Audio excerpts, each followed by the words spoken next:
Anyway, we've got a poll on the go, which is asking the question, would you pledge allegiance to the King, or will you indeed pledge allegiance to the King? So let's have a look at the scores so far. It's running still pretty significantly at 72% no to 28% yes. That's stayed about the same pretty much since we put the poll up. It's still up for quite a long time, though, so if you haven't voted in it yet, go and do it. Go to @TalkTV on our Twitter page and you'll be able to vote. Maybe it'll change over the course of time. But Rupert Bell's back. Rupert, are you surprised by that? 72% no?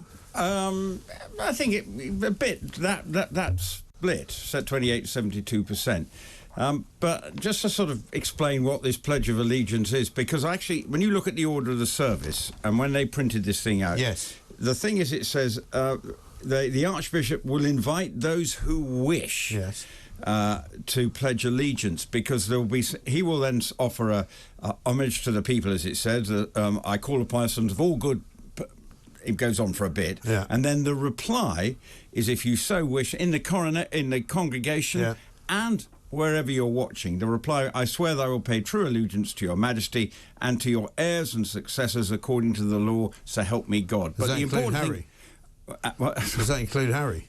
Well, it includes, if he's in there, he will have to do it. But well, will he? There'll be a camera on. There should be a camera on him. So well, it may not. He will probably be not given. There will be instructions, probably not to spend too much time on him. But I'm sure he will pledge allegiance to his father.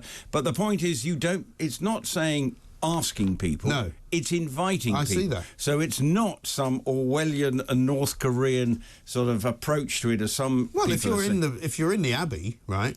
There may be several reasons why you wouldn't pledge allegiance. For example, if you're a foreign dignitary, right? Yes. They won't be pledging allegiance, will they? Will they? Or will they? Because it's the polite thing to do. If they're members of, if he is one of the 15 from one of the 15 countries of which he is head of state, right? They presumably they should be right. pledging allegiance. Right. How it works in Commonwealth countries who are no longer have him as head of state, presumably they don't have to. But right. as they're part of the Commonwealth, there will be some degree of allegiance. It would be polite for them to do it. Yeah. I presume the Sinn Féin woman will not do it. Probably not, right. But you don't know. But the other thing about the reading of that response, right, is that it includes Harry, doesn't it? Because he's one of the heirs. He's fifth in line to the throne. Yeah, so you're pledging allegiance to Prince Harry as well, if you want to read that out. I'm not trying to be difficult here. Well, no, you're pledging allegiance to the king of the time. And his heirs. Does it That's say what you that? said. And to your heirs. Yeah, well, so including Harry. Well, it would need something pretty remarkable to happen for Harry to end up being an heir. But that might stop some people from doing it. Because the last king to actually sire two kings was George V. Right. So it's unusual to happen, and particularly now. Well, it would have to be more than 2 times down the road as well. Well, basically something's got to happen to William, something's got to happen to George, and then something's then got to happen to Charlotte and Louis. So that's a fairly dramatic turn of events. But the interesting thing why he's fifth now, because obviously Charlotte now would be automatically third in line to the throne as she is. Now it would have been slightly different way back when. So, yes, because women are now treated equally. Absolutely. So if she was the eldest child of William and Kate, she would have become our queen. Yes. Interesting times. But I mean, you see where you can see where there can be trouble. I'm not trying to do anything. I'm just trying to get at the facts, as I always do. And the fact remains that if you pledge allegiance to King Charles, you will also be pledging allegiance to Prince Harry. You're actually pledging allegiance really to the institution, whoever his heir is.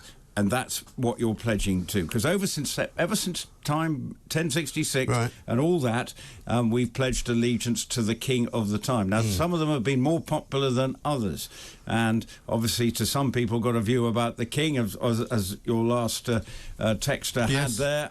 Obviously, is not totally enamoured of him, but it is something the king has been passionate about since 1970. If you saw this documentary on him last night, so it's something. I didn't watch it because I wasn't quite ready for it yet. You know, I know it's Coronation Week, but for me, Coronation Week starts on this show today. So everything before that. So it's basically it's all about you. It's only started. Not at all. No, it's just when the firing pistol is fired, it's fired by me. And let's talk about Harry, because he's all over the papers. Nonetheless, no matter how much people might not want us to do so, he's only coming for 4 hours, right?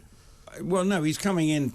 He's going to be at the coronation. I think he comes in on the Friday, probably spend the night, because Frogmore Cottage, or elsewhere, or somewhere, and then he'll be into the Abbey, and then presumably, if it is his wife, he wants to get out and back so he can be at Archie's 4th birthday party in Montecito. So and as I say, in many ways, the spotlight will be on him for those, well, shouldn't be on him because it should be on his father. I don't think it will be on him, actually, to be honest. I mean, I think if he was coming with Meghan, this is why I predicted correctly that he would come on his own, because if he came with her, then the spotlight would be on them. But I think if he comes on his own, it would be a bit like the funeral of Prince Philip when he came on his own, and, you know, not that much fuss was made of himself. Well, there was a still spotlight on all of them talking as they left the St George's Chapel from there was. But, I mean, it wouldn't have been... It would have been different if they'd both come, though. Yeah, because what can happen easily here is that once the procession starts, all the focus will be on the procession after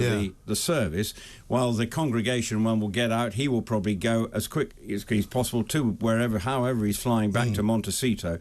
So it will be a flying visit from him.